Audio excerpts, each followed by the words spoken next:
오늘 우리가 함께 나눌 말씀은 로마서 11장입니다. 로마서 11장은 이스라엘 중에 은혜로 택하심에 따라 남은 자가 있다는 것과 이방인의 구원에 대한 영적인 의미와 이스라엘과 이방인에게 하나님께서 베푸시는 긍휼로 인한 구원을 말씀합니다. 이제 각각의 내용을 살펴보겠습니다. 1절부터 12절입니다. 우리는 10장에서 하나님께서 이스라엘이 구원받기를 기다리신다는 것을 보았습니다. 그래서 오늘 말씀 1절을 연결시킬 수 있습니다. 하나님은 자기 백성을 버리지 않으셨습니다. 바울은 이 사실을 엘리야의 경우를 들어 설명합니다. 북이스라엘의 선지자로 활동했던 엘리야는 아합과 이세벨에게 지쳤습니다. 엘리야는 북이스라엘에 희망이 없다고 말합니다. 그 이유는 자신만 홀로 하나님을 섬긴다고 생각했기 때문입니다. 하지만 하나님은 결코 그렇지 않다고 말씀하십니다. 엘리야의 눈에는 보이지 않지만 하나님께서는 북이스라엘에서 바알에게 무릎 꿇지 않은 7,000명을 남겨두셨다고 말씀하셨습니다. 그래서 바울은 이와 같이 지금도 은혜로 택하심에 따라 남은 자가 있다고 말합니다.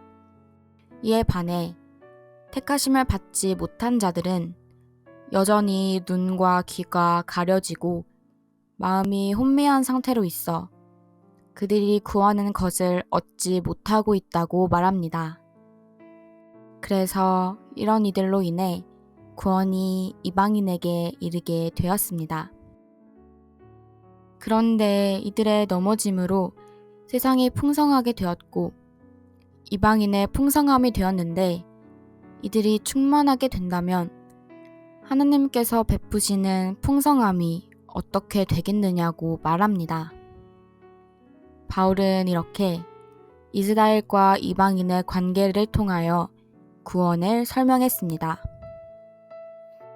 그런데 바울은 이방인에 대한 구원이 어떤 의미인지를 설명할 필요가 있었습니다. 왜냐하면 이방인의 이러한 구원으로 인해 이들이 교만한 마음을 품게 될 수 있었기 때문입니다.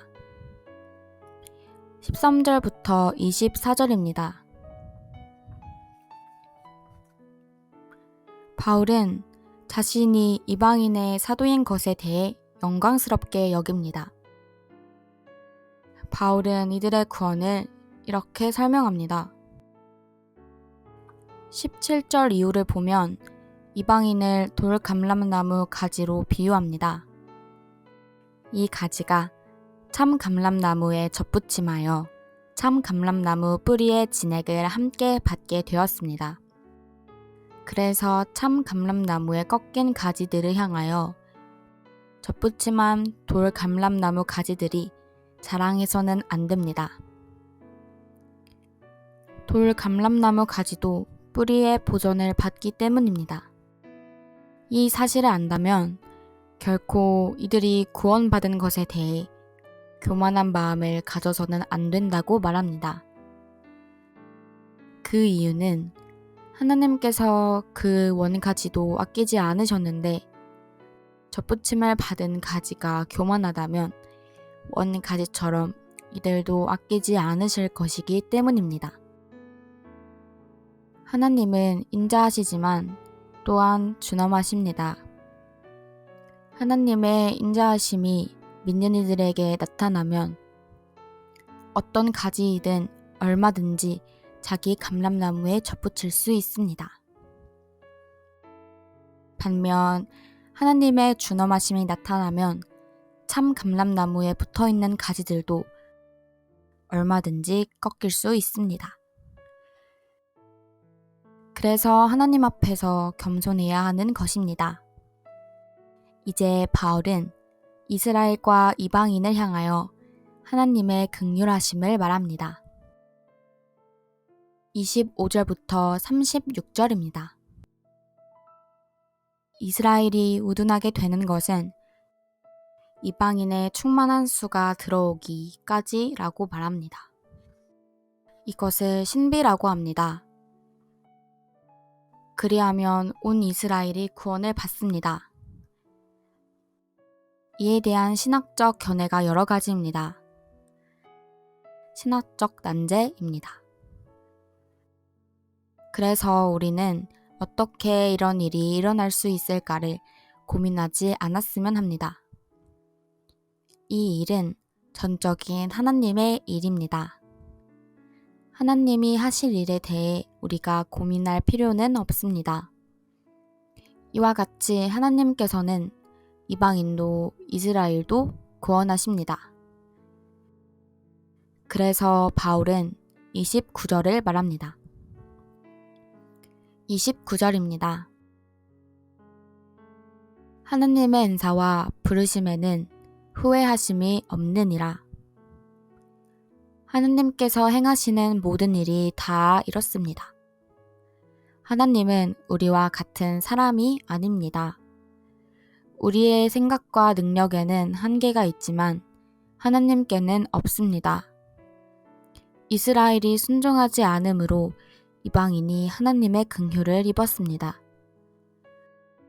그런데 이제는 이스라엘에게도 하나님은 긍휼을 베풀려 하십니다.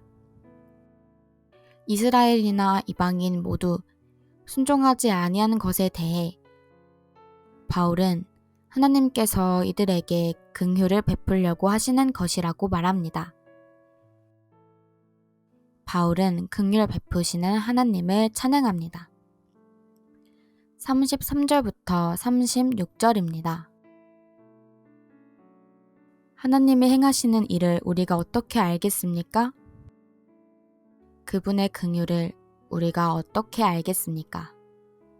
하지만 하나님은 이 일을 행하십니다. 순종하지 않은 이스라엘이나 이방인에게 하나님은 긍휼을 베푸십니다. 그래서 모든 영광을 하나님만이 홀로 영원토록 받으시는 것이 마땅하다고 바울은 노래합니다. 오늘 우리는 로마서 11장의 말씀을 통해서 이스라엘이나 이방인에게 모두 긍휼을 베푸시는 하나님을 보았습니다. 이스라엘이 복음에 순종하지 않아 이 복음이 이방인에게 전해져서 이방인 중에 구원받는 사람들이 많아집니다. 하지만 하느님께서는 이스라엘을 버리지 않았습니다. 은혜로 택하심 따라 남은 자들을 두셨습니다. 그렇기 때문에 이방인들은 겸손해야 합니다. 그들의 원래 자리가 어디인지, 그리고 어떻게 지금의 자리에 있는지를 분명하게 알아야 합니다. 하나님은 이스라엘이나 이방인이나 모두 구원받기 원하십니다. 다만 이들이 믿음으로 순종해야 하는데 실상은 그렇지 못합니다. 그래서 하나님께서는 이들에게 당신의 긍휼을 베풀려 하십니다. 하나님의 긍휼하심이 이들을 구원에 이르게 하기 때문입니다. 긍휼 베푸시는 하나님을 우리는 결코 알 수 없습니다. 하지만 그분의 긍휼로 인해 베풀어지는 구원에 대해 우리는 노래해야 합니다. 오늘의 말씀 묵상을 위한 도움입니다. 첫 번째, 나의 주변을 둘러보면 하나님을 믿는 사람들이 없는 것처럼 보일 때가 많습니다. 하지만 하나님께서는 항상 은혜로 남겨두신 사람들이 있다고 말씀하십니다. 이 사실이 믿어지십니까? 그리고 이 사실이 나에게 어떤 의미가 있을까요? 두 번째, 나는 부르심을 받은 이방인입니다. 즉, 돌 감람나무 가지였던 내가 참 감람나무에 젖붙임하여 이제는 참 감람나무의 진액을 받고 보전을 받고 있습니다. 성경은 이렇게 말씀하고 있는데 이 말씀이 나의 삶에 어떻게 적용될 수 있을까요? 마지막으로 세 번째, 하나님께서 나에게 베풀어 주신 긍휼로 인해 구원받은 하나님의 사람이 되었습니다. 이 사실로 인해 내가 노래할 수 있어야 합니다. 하나님의 긍휼을 노래할 수 있는 사람은 진짜이기 때문입니다. 하나님의 긍휼을 노래할 수 있습니까? 로마서 11장의 말씀은 여기까지입니다.